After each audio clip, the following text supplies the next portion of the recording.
Yo, salutare băieți și fetelor, bine v-am regăsit cu un nou episod. Aici este gazda voastră Extremus. Fraților, astăzi să facem un unboxing la Sweets Prime Custom V10 Patagonia Cushion Clear. Aveți link în descriere unde vă puteți cumpăra această kenamă și să folosiți codul XREMUS pentru o reducere de 10% la orice produs cumpărați. Bun, deci cutia este o cutie simplă de Sweets Kendamas, după cum o știți voi. Deci de data asta noi ne-am ales Patagonia, dar în seria de Sweets Prime Custom V10 sunt în loc de 3 kendame, după cum știți voi că vin tot timpul la custom, sunt 5. Unul Hot Choco, unul Split Raptor, altul Patagonia Clear, următorul Baja Bamboo și unul Asteroid. Toate kendamele V10 le puteți găsi pe juggler.ro.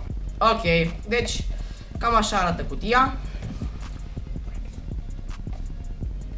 Și acum hai să o despachetăm.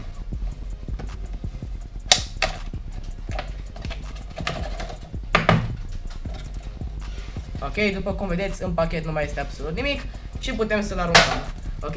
Bun, deci în cutie vom găsi kendama pe care am cumpărat-o și un pliculeț cu accesorii. Bun, deci în pliculeț o să găsim un manual de utilizator, care oricum toți știm că e nefolositor.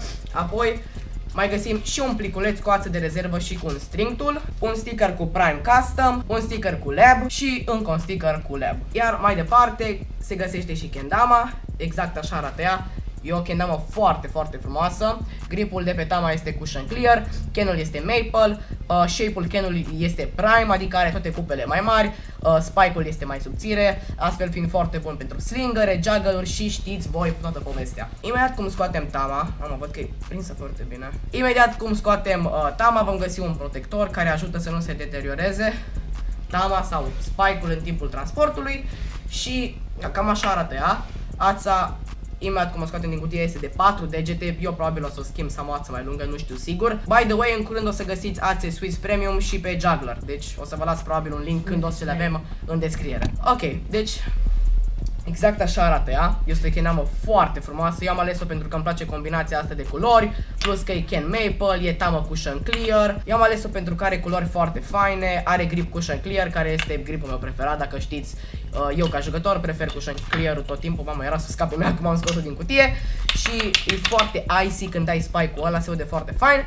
Și da, cam asta este ea, aproape că am uitat să zic că înăuntru se găsește un rulment, ceea ce practic previne încălcirea aței. Și da, cam asta e tot despre kendama. Stă foarte bine, vai de capul meu, stă foarte, foarte bine în lunar. Am zis foarte, foarte. Exact, stă foarte bine în Lighthouse, vai de capul meu. Cushion Clear-ul, imediat cum îl scos din cutie, stă foarte bine în bărduri, vai de viața mea, și în tot ce constă în stol și așa mai departe. Uite, și în stil stă extrem de bine. Abia aștept să mă joc cu ea. Vă aduc aminte, toate V10-urile le puteți găsi jos în descriere pe juggler.ro, codul XREMUS pentru reducere de 10%. Și acum hai să dăm niște tricuri.